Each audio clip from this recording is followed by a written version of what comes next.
And welcome back into another episode of the Believe in Georgia Tech podcast. We're your co-hosts. That is RJ Schafer. I'm Jackson Caudell. Coming to you on Monday afternoon. We're recording at 2:55 on Monday, October 28th.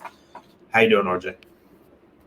I'm doing great, man. It's a disappointing week, but still going with the mentality of it's a bye week. Georgia Tech still has an opportunity to get back on their feet before the end of the season. Yep, and we're here to talk about that game. Didn't get a chance to on Saturday. Like I said, I was leaving Blacksburg kind of in a hurry. I had to make it home to fulfill some other responsibilities, so we weren't able to do a podcast from my car again. So we wanted to just kind of talk about the game. It is a bye week, so it's kind of the only thing going on this week. We're going to bring you the basketball preview as promised this week. So that's why we wanted to kind of do football talk today. Just a little bit of a look back at the game and kind of looking forward. I guess to start, I thought the defense and special teams were excellent. And, if you'd have told me they held Virginia Tech to 21 points going into the game, I would have told you that I thought they won. They allowed some explosive plays to allow Virginia Tech to get into scoring opportunity there. Looks like we lost RJ. But anyway, I thought the defense as a whole played a really good game. I mean, looking at the numbers, like Virginia Tech, 233 total yards, 99 rush yards for a team that they were the number one team rushing come in the ACC coming into the game. Like that, I thought, we talked about it on our preview pod that stopping Bashal Tootin was priority number one. Not letting him get loose. He is a very explosive back. He's a very good back. Also, well wishes to him. He got a little banged up at the end of the game Saturday, so hope he can get right. But yeah, just looking at the numbers, Tootin had 17 carries for 79 yards. One of them was a 41-yard run. He averaged 4.6 yards per carry, and a lot of it came off that one run. They held him, pretty much in check the rest of the game. Kyron Drones didn't really do a lot rushing the football. 8 carries for 6 yards. He did have the one touchdown at the goal line. Malachi Thomas didn't do much. He didn't get a lot of opportunity. Tootin is their main guy. But the run defense I thought was excellent. And, the pass defense, again, allowed some explosives. You allowed Benji Gosnell, the tight end, 5 catches, 59 yards, along with 31, had 6 targets as well. Other than that, it was trick plays and busted coverage, allowing the tight end to get open. Welcome back, sir. Just kind of going over the defense right quick. Just kind of talking about the good things first before we get to what there's plenty of bad we can get to. And then special teams, Aiden Bird 2 for 2 on field goals, including a 50-yarder. Zeke Biggers had another blocked field goal. Georgia Tech is tied or just in the flat-out lead for first in the nation in blocked kicks. Again, if you told me those defensive and special team stat going into the day, I thought they probably would have won. Even without Haynes King, I thought 21 is not an insurmountable number, but that was the problem. The offense was pretty putrid. It got a little bit better when Aaron Philo came in. We'll get to that. But before we dig into the offense, just your thoughts on the defensive performance and kind of the special teams stepping up in a pretty big way for most of the game. Yeah, to me, the big storyline coming out of the defense, at least, I thought Rello Height and defensive line in general had a really solid game. Obviously, the very first play, we saw Romello Height get to Kyron Drones. There was a fumble. Obviously, Georgia Tech didn't get on it. Maybe if they did, the game ended a little bit different. But I think that's a big story because, heading into the game, we had talked about the key is going to be get a lot of pressure on Kyron Drones, and they did, although it didn't pan out. But the special teams in general was a lot better as well. Aiden Burr obviously making both of his kicks, but you can't let that game go up to special teams. You had to score more on offense. Yep. And just speaking of Romello Height, his PFF numbers were outstanding yesterday. I think he ended up being one of the highest graded defensive linemen pretty much in the nation. He finished with an 84.3 defensive grade, 91.3 pass rush grade. His impact was felt I mean, right away, like just going through the defensive drive chart. I mean, Virginia Tech's first possession was a 3-and-out. Romello Height got the sack on first down, forced the fumble. Looked like they were going to get good field position, but Virginia Tech did end up recovering that fumble. Second possession, like Tootin had a first down run on the first play. Then they forced a punt. Third possession is where, they had some minor explosives. I won't even call them like it wasn't like they were 50, 60-yard plays. You had Aiden Green have a 14-yard run. That was basically all he did in that game. Then Benji Gosnell caught a 31-yard pass and then a 20-yard pass to him, set up the first score. After Georgia Tech had gotten on the board with the field goal, Virginia Tech goes and gets that touchdown. But then another 3-and-out. Rodney Shelley had an excellent tackle, when they backed up Virginia Tech on the goal line. And that was another part of the special teams was David Shanahan was pretty rough against Notre Dame as far as punting and handling the ball on field goal kicking. He did have some really good punts to put Virginia Tech in some tough spots. So I thought he rebounded nice from that game. You go to the fifth possession, you had a 9-play, 75-yard drive that took about 4 minutes. And, another trick play, Kyron Drones caught the touchdown pass from Jalen Lane. You had a 41-yard, the longest run of the day for Bashal Tootin with 41 yards. And then, they went into the half. And then, especially in the third quarter, the defense kept giving the offense chance after chance after chance. I mean, you had 3-and-out on the sixth possession. You forced a punt on the seventh possession. It wasn't a 3-and-out. And then that was where Rodney Shelley nearly muffed the punt, but it was, inconclusive or whatever. I personally, looking at the replay from the stadium, it kind of looked like he touched it, but the call went Georgia Tech's way. Hokies' eighth possession was Zeke's blocked field goal. And then, again, ninth possession, you had another trick play. You had the flea flicker when Stephen Gosnell caught that ball. They were already in good field position because, right after Zeke blocked the field goal, Zach Pyron threw a really, really horrible interception. And then it was 21-6. So, I mean, Philo came in and did what he could from that point, but we'll get into that in just a second. But again, defense just 3-and-out on the 10th possession, another 3-and-out. I mean, they had 3 straight 3-and-outs right after the interception, or right after Virginia Tech scored that touchdown. Like that, they did a great job the majority of the second half outside of the possession where they had the flea flicker. I thought it was probably their best overall performance of the year. I thought it was even better than the Duke game, to be honest. The Duke, they held Duke down for pretty much all game except, they had that 65-yard touchdown pass when they brought the blitz. But again, you had some plays here and there. But I thought the defense and the special teams unit played well enough to win. Any more comments on those? And this was without Kyle Eford playing, mind you. Like, they're still missing their best linebacker right now, and they've kind of had to rotate 4 guys: Trinelius Tatum, EJ Lightsey, Tajay Butler, Jackson Hamilton are all getting reps, and they're kind of interchanging series. But as a whole, I thought the defensive line played pretty well and, didn't win, but I thought they played good enough to win on most days. Yeah, and to me, the way you were able to contain Kyron Drones, like he only passed for 120 yards. He had 5 rushing yards on the day. Going into the matchup, he was one of the scarier players on offense outside Schulten. And being able to do that, I think, was huge. Yeah, it was. I guess we need to dig into this offensive performance because, there are several things about that. So, Zach Pyron got to start, and I think you can tell from both games, Pyron has done pretty well to open games on the first couple drives when they're scripted, because that's generally how most teams are. They go in, they have a plan, they're going to run this many plays and then see what Notre Dame does, see what Virginia Tech does, and then adjust.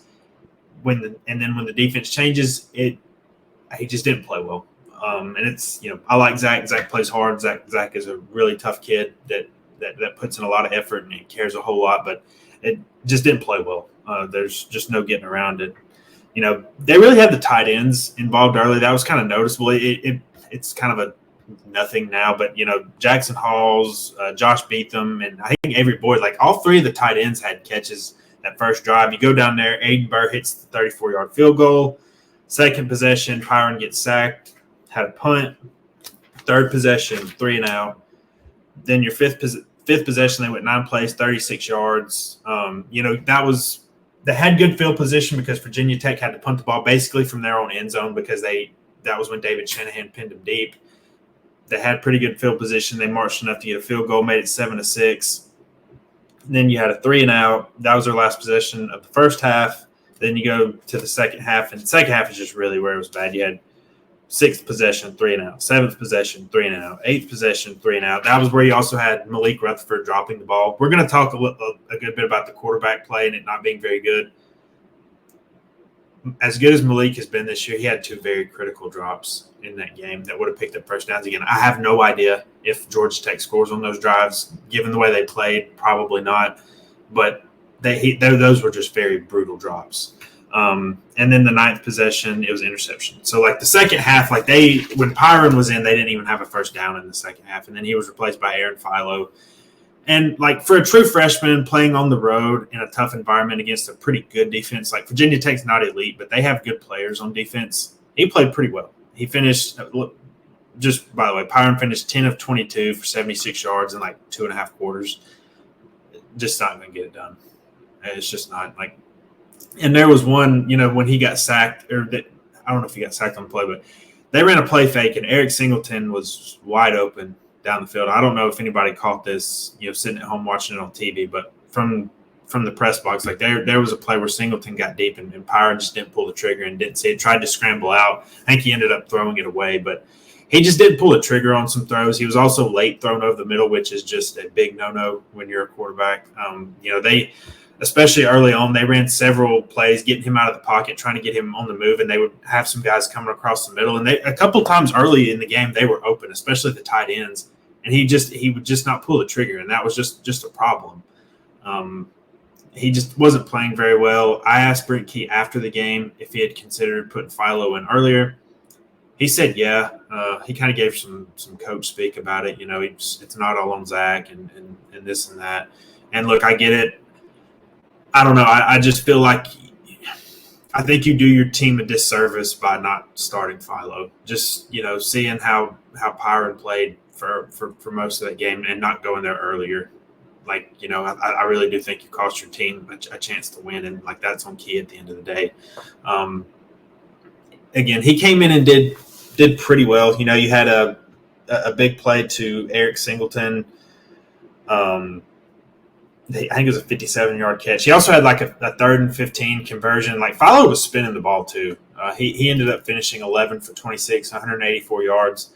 I know the completion percentage isn't that high, and I'm not even trying to sell you that he played just perfect and phenomenal. He really was spinning the ball really well. Now, does that continue? I don't know. Like, we'll get to the quarterback situation at the end here, but I thought he did pretty well given the circumstances. You had 2 failed 4th downs, and look,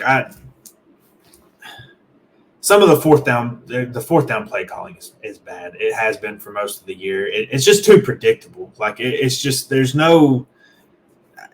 it's just not there. And that's where we should probably talk about the run game, because we say it every week. If Georgia Tech runs the ball well, they have a chance to win. They're not guaranteed to win, but they have a chance to win. If they don't run it well, they're almost guaranteed to lose. And while the running game wasn't the biggest offensive issue in this game, I mean, it wasn't good. And, they were in this game. Chad Alexander didn't play. You're down. Also, Trelane Maddox didn't play.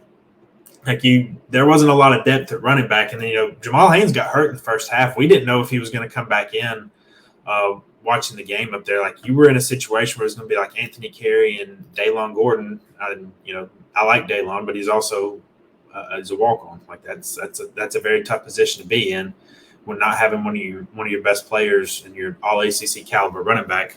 I mean, Haynes finished 18 carries, 47 yards. Anthony Carey, 8 carries, 33 yards. Quarterback run game's non-existent without Haynes King. So I just get your thoughts on all this, whether it's quarterback play, lack of a run game, anything you want to go to here. Yeah, to me, the lack of a run game, we see it every single week that Haynes King does not play. When you don't have a quarterback like Haynes King that can run the ball, Georgia Tech is very one-dimensional running the football. Haynes was banged up before he even went out of the game. But the run game without King, it's very noticeable. And it's notable in the passing game too, because you see it with Pyron. I'm not sure if it's just his confidence level. I think also the connection it's just not there with the receivers, whether it's miscommunication, there's drop passes, there's balls that really shouldn't even be thrown. We see with Pyron a lot. I think the difference between him and Aaron Philo, it's not really a difference in talent because Pyron is a very capable thrower. He's a decent thrower. He can downhill pretty fast. But Philo just has that confidence because he hasn't really played college ball at the level that, Pyron has for a long time. So he's able to make throws that Pyron has been, I guess, scared to make throughout the year. And I think that is the big difference. I think you have to put Philo in going forward. To your point, the fourth down play calling, to me, it's been like that on offense and defense. Teams have converted on fourth down a lot against Georgia Tech, and on offense, Tech really hasn't done much on fourth down, and we've seen that all throughout the season. Yeah, and that you just wouldn't think that for a team that prides themselves on running the football and has a lot of different threats, whether it's Haynes King running the ball, Jamal Haynes, Chad Alexander. You can put the ball in Malik Rutherford or Eric Singleton's hands. It's just with that amount of playmakers, like that play calling and that success rate on fourth down is just unacceptable. They've been in a couple situations where it's been fourth and long, I think, but that's tough. But a lot of them have been fourth and short. Go back to the Louisville game. Go back to this game Saturday. Like they were all fourth and manageable, and just bad play calling, bad execution. You had Malik drop one pass on there, which is pretty uncharacteristic from these receivers. They generally tend to catch the ball, both him and Singleton, even Chase Lane when he gets targeted. So that was definitely surprising. And man, just the run blocking has just not been the same this year. Like when you go back and when I go in and look at the PFF grades for run blocking on offense, like Weston Franklin is the high mark at 69.5. Then you got to go down, like Keelan Rutledge is next at 64.3, Fusile at 62.8, Jordan Williams 61.9. Like those are just all – the run blocking has taken a step back while the pass blocking is still very good. They did allow Virginia Tech to get some pressure. They did get one sack, also 4 tackles for loss. But also a stat I didn't mention, Georgia Tech had 11 tackles for loss compared to Virginia Tech's 4. Which, again, just goes to show you, the defense played well enough to win if you get any production on offense. All you had to do was score, 24 points to win this game, and offense didn't do it. And you can blame bad quarterback play, bad running game, bad play calling on Buster Faulkner. I think you can also point a little bit of finger at Brent Key for not putting Aaron Philo in the game earlier. Because to me, again, I've already made my point on this, but just seeing how he struggled earlier and seeing him miss guys, I thought it was kind of clear that you kind of needed to do something sooner. And he didn't. And at the end of the day, that's on coaching. But, you end up with a loss that drops you now to 5-4. And I guess that kind of brings us to anything else from the game that you want to mention? Anything we're missing? Nope. Okay. Well, it was a tough loss, just all around. Just, again, parts of the team played well enough to win. Virginia Tech did just enough, had a couple of explosives on offense, and they executed in the red zone. I tweeted it early in the game, even after they took the 3-0 lead with the field goal. You're not going to do this getting down there and kicking field goals. And they had several red zone possessions where they got down, a few red zone possessions where they were driving or whatnot. Ended up settling for a field goal. Then you had a 4th down conversion on one that ended up, not hitting. So just an all-around bad performance from pretty much everybody on the offense. I'll kind of exclude Philo out of that just because he didn't really play much, but anything else here? Nope. Okay.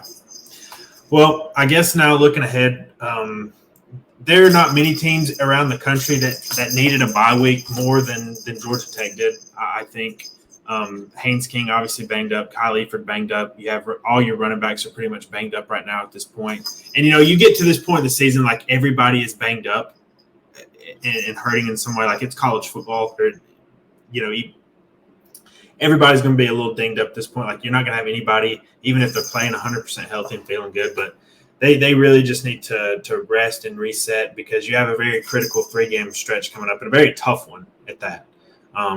Miami moved up to number 5. They dismantled Florida State on Saturday. Yeah, I would say dismantled is the right word. They were never in danger of losing that game, even though there were times when they didn't really play crisp on offense, but they won 36-13. They have Duke at home this Saturday. They're like 3 touchdown favorites in that game. I fully expect them to win that game and be undefeated coming in to Atlanta. We'll dive into more of that next week. We won't really do a full preview here. That's going to be a very tough game to win.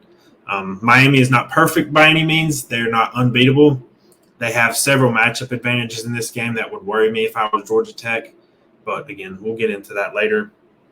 The big game, could be the NC State game. Like, that could be the difference between going bowling or not. Again, I'm not sitting here being doom and gloom, just going out and predicting they're going to lose to Miami and Georgia. I'm just going to say they're going to be at least 2 touchdown dogs at home, whether Haynes King plays or not. And they're probably going to be like 3 touchdown dogs to Georgia. Can they win those games? It's college football. Anything can happen. But the odds are what they are. They should be favored at home against NC State, a team that struggled.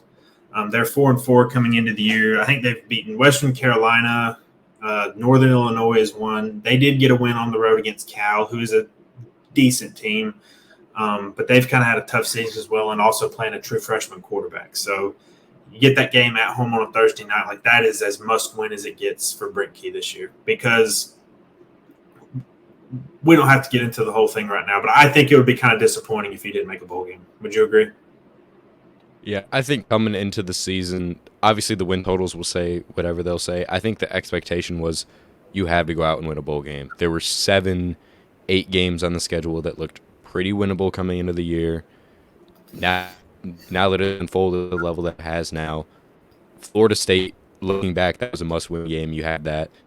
I think NC State is also a must-win game. But out of the 2 games later in the schedule where you play a top 5 team, I think Miami is the school where you have a bigger chance, in all honesty, because they have struggled, play down to their opponent of the season. Like, you saw it against South Florida. They trailed. Saw it against Virginia Tech. Some would argue Virginia Tech should have won that game. Like, that game was very close. Cal was a 1-score game. So was Louisville. I think that's also a winnable game, but you have to go out and you have to beat NC State because that is just not the team that we thought was going to be heading into the year. They don't have Grayson McCall. That team is levels below we thought they were going to be preseason. Yeah, I mean, that's the game to circle this month. Again, I'm not trying to sit here and say they have no chance beating Miami or Georgia. That is not at all what I'm saying. I'm just saying they're going to be big underdogs in those games. Now, Georgia Tech has thrived in that role before. It was the same last year. They were a 3-touchdown underdog against Miami. They won. They were about a 24-point underdog against Georgia. They kept that game very tight. It's certainly possible. But we haven't seen it this year. They hadn't really been in a spot against many top-ranked teams. I know Florida State was number 10 to start the year, but it's very obvious by now that they're not a top 10 team. Georgia Tech didn't play well against Notre Dame. They were without Haynes King. So, again, we'll see what happens. But I think NC State is the game you got to circle here that you have to get that game. You get the bowl game. And look, I still think making a bowl game in Brent Key's second year is successful. While I think the schedule wasn't quite as tough as we thought at the beginning of the year, again, NC State has kind of disappointed. Florida State has disappointed. That looked like maybe a landmark win and something to really build off of as a program. It was a good win. Every win is a good win, but, obviously they're not the program or the team that even I thought they were going to be heading into the year. You've had some frustrating performances against Syracuse and Louisville. You've gotten some wins here. I still think at the end of the day, getting to a bowl game is successful, especially given the way, they have the number 17 class for 2025. Now they have to hang on to some of these kids. I know some of these kids are taking visits elsewhere, and we'll save that for a later pod. But you have a chance to really finish up well in recruiting. I still think things are going in the right direction. I just think there's been some frustrating bumps with some offensive inefficiency and not being able to do enough on that side of the ball. But also should highlight, the improvement the defense has made. Like, the defense is leaps and bounds better than it was last year, and that's a good development. Obviously, the special teams has been an unmitigated disaster. We'll see if that, how they can, if they can maybe just keep playing the way they did against Virginia Tech, or if it's just more disasters incoming. We'll see. But I still think things are on the right track, even though I get it. It's frustrating losing games like that and losing in an ugly fashion because they didn't play well. You only score 6 points. First time they were held without a touchdown since the Ole Miss loss, and I'm not talking about last year's Ole Miss loss. I'm talking about the one everybody knows. Was it 45-0? It was the penultimate game of Jeff Collins' career as the Georgia Tech head coach. It was very inept offensive performance, but just to put a bow on it, I think things are still trending in the right direction, though things haven't been perfect. But again, making a bowl game for the first, like the last time Georgia Tech made back-to-back bowl games was in 2013 and 2014. So like there's still a lot of good to come from making a bowl game. Is that, in year 6 under Brent Key, if he gets there, is that what you want to be the main goal? No. But for year 2, I still think that it's fine, especially going against the tough schedule you are, because the back half of the schedule has pretty much been as advertised outside of NC State. We circled that back half of the schedule from pretty much since the schedule came out and saw Notre Dame, Virginia Tech, Miami, NC State, Georgia. Notre Dame is on track to make the college football playoff if they keep winning. I know Virginia Tech stumbled at the beginning of the season, but they're starting to play well. And look, laugh at me if you want to. They have a shot to get to the ACC title game. They only have one conference loss. I seriously doubt it happens, but it could. It's still a possibility. That's a good team. Miami is obviously number 5 in the country. Them or Clemson are like tied or is a favorite in the ACC right now. NC State's the one team that's disappointed. Now they're still 4-4. It's not like NC State is Florida State or Stanford levels of bad in the ACC. They're a little bit above that, but it's a very winnable game at home. And then Georgia's Georgia. They took a loss to Alabama, but they still have as much talent as anybody in the country. Like they're still a very, very, very good team. And it's going to be in Athens. That's going to be a tough game. So the back half of the schedule has been as advertised, and we all knew that coming in. Like this back half of the schedule was going to be tough. Makes it even tougher when you're banged up. Like all I'll say is just keep that in perspective. But I definitely get some of the frustration out there, and I agree with some of it. But any thoughts on that? Anything you wanted to say before we get out of here? I just want to say that to me, Georgia Tech is still in a good place. If you ask some Georgia Tech fans 3 years ago, after they were in the position they were in, before he had done everything he had done, being able to be 1 win away from the bowl game with 3 games left in the season, granted those games are what they are, 2 of those games are against top 5 teams. You're going to be heavy underdogs in those games. But in the position you are, having a very solid recruiting class, there's not a lot more you can ask for at a Key. Yeah. Look, I will say there's not much more you can ask for. I think some of his in-game coaching decisions are poor. I really do think I get that frustration from some fan sentiment I've seen, and I agree with some of it. Some of it's been very poor. We talked about, I should have mentioned this. Like we were so caught up in some of that stuff. Like calling a timeout on an extra point play is just, it's not good. that is a very poor coaching decision. I disagree with him not putting in Philo sooner. I think that's just something he should have done. But at the end of the day, they lost. I still think things are on the right track, but I do agree with some things. It's frustrating. Like losing is frustrating. Losing as ugly as that is very frustrating, and I totally understand all of that. And then to me, for the second week in a row, calling a timeout and then having another pre-snap penalty for 2 weeks in a row is just having to delay a game. Frustrating. Yeah, having to delay a game to start a drive is terrible, and it's on coaching. That is just on coaching 100%. Blame the players if you want to, but I think that's on coaching. Anything else? Nope. All right, well, that's going to do it for us today. We kind of want to just talk about the loss, kind of look at some things going forward. We're going to have a basketball preview later this week. Be sure to tune in for that. I know, again, it can be tough to listen to podcasts or shows or anything, even from people that are far more talented than we are. After a loss, it sucks, but we appreciate those of you that do. It does not go unnoticed. The appreciation we have for you guys is off the charts. So if you would just subscribe to the channel, leave a like on the video, helps us out a ton. Be sure to hit that notification bell so you know whenever new content is up. Follow us wherever you get your podcast. Leave a review over there. If it's 1 star, look, if we've earned a 1-star review from you, we'll take it. If it's 5 stars, we would love that even more. But appreciate all the support and all the feedback we get from you guys. It means a lot to us. So that's going to do it for us today. We will be back on Wednesday, as we said, or later this week. I don't want to set a firm date because our schedules can get crazy. But we'll be back with a basketball preview this week. And until then, see you next time, and thank you.